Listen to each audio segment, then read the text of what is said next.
Into that top story now, Israel and Hamas have agreed to a ceasefire deal after 15 months of conflict. The deal that will pause fighting in Gaza and lead to the phased release of hostages and Palestinian prisoners. The agreement follows months of on-off negotiations brokered by Egyptian and Qatari mediators. South Africa, of course, welcoming the ceasefire and has called for the implementation of a just and lasting peace that ensured the human rights of both Palestinians and Israelis were protected and promoted.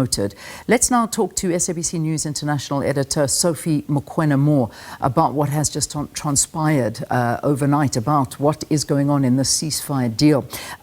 Sophie, thank you very, very much for joining us here on the program. And I mean, this is it's a big development, it certainly is. But perhaps let's look at what it entails. It's the first phase. What does it entail? Well, the first phase speaks to that ceasefire, and also the release of hostages. You know that we are talking about this situation because of what transpired on the 7th of October, where many people were taken hostage by Hamas and some were killed.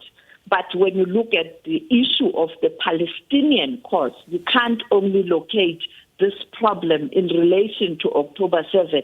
It has been a long-standing fight and a protest against occupation of Palestinians and the oppression of the Palestinians. So we must get that clear. But then after October 7, in 2023, then Israel retaliated, and since then the bombardment of Gaza has led to thousands of Palestinians killed in Gaza, and majority of those are not necessarily the Hamas activists or maybe operators or maybe the soldiers, because there's no military. It's just people fighting. It includes women and children, people who can't defend themselves. And therefore, you will release those who were taken hostage.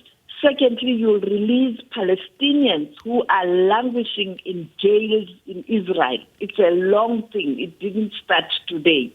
And therefore, the second phase, then you negotiate the second phase, where, again, the release of prisoners and also finding a solution where the military of Israel will move out of Gaza completely, complete withdrawal.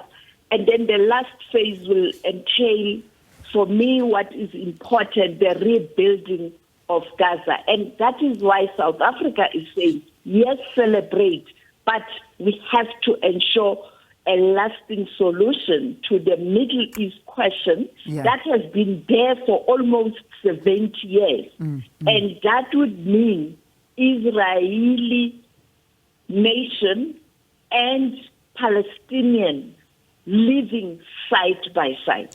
Which, is a dream, I imagine, that many would like to see. However, the difficulties that come with that is something quite extraordinary. In fact, I'm reading reports of what happened after this announcement.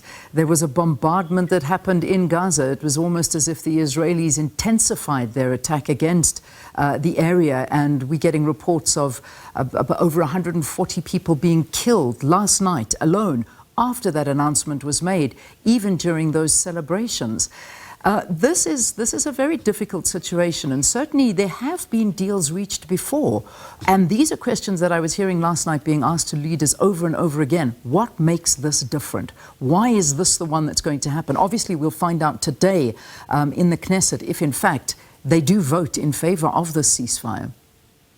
You are correct. When I spoke to the Norwegian envoy, who was in the country last year and with vast experience because she was a diplomat at the UN talking about Abraham Accord.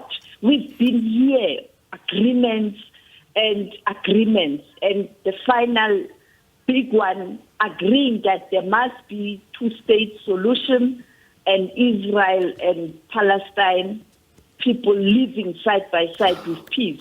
But these agreements don't last.